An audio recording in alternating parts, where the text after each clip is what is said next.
You have just announced a $2 billion plan to spend over the next 5 years when it comes to tackling climate change. Tell us some of the measures that you're thinking of. Well, this is a critical time for agriculture with climate change.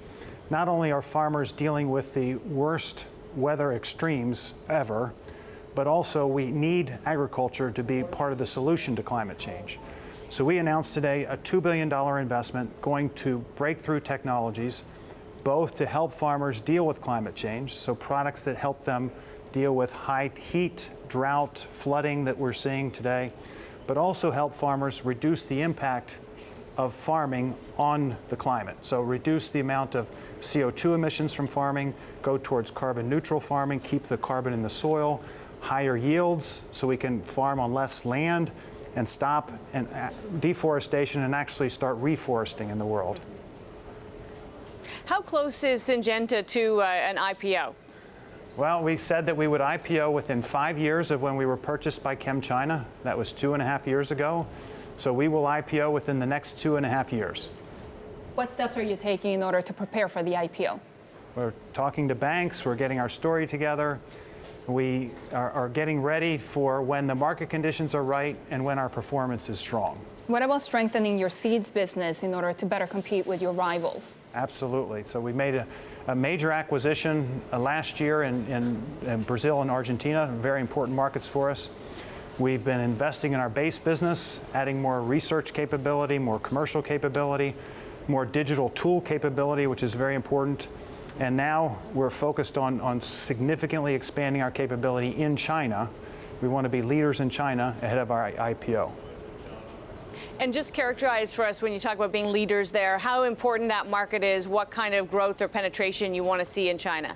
It's a hugely important market. And if you look at the Chinese agriculture market, the technology players there are all small.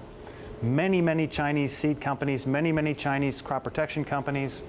All the international companies like Syngenta have been there for years, but we all have small single-digit market share. So China needs a leader. We're putting full effort into it, both building our base business, investing more in people, strengthening our capabilities on the ground there, but we're also doing M&A work. So we expect the combination of those two to enable us to build a clear leadership position in both seeds and crop protection. And then once we get that, we'll go for an IPO. So you're a Chinese state-owned company that's also heavily dependent on U.S. farmers. So Yes. How is the U.S.-China trade war affecting your business, and what changes are you seeing emerging? So the U.S. is our largest market in the world, hugely challenged this year, mainly because of weather. There was a horrendous flood in the United States, but also the trade war.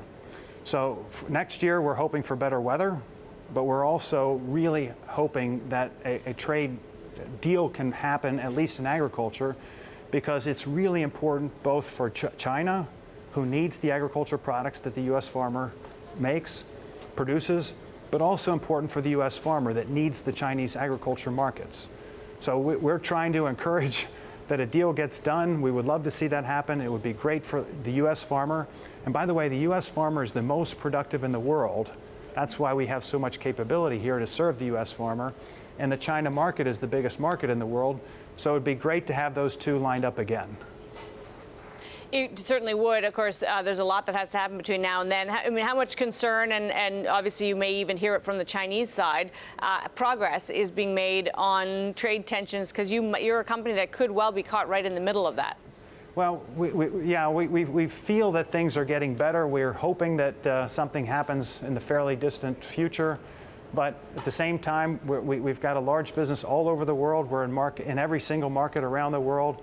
So we'll keep serving farmers everywhere, including here in the United States, because the better the farmers do, the more options they have for exporting their products. You talked about M&As when it comes to boosting your business in China. Is there anything in particular that you're looking at right now?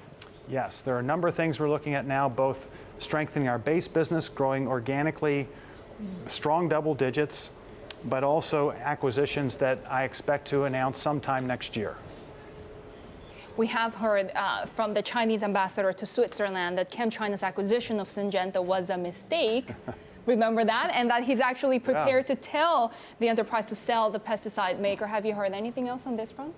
Well, I heard about a day later, Frank Ning, our chairman, who's the chairman of Sinochem, ChemChina, and Syngenta, a very senior Chinese official, also go publicly and say that Syngenta is a very important asset, that very strong company that's doing well, and that Chinese are very pleased with their investment and looking forward to the future.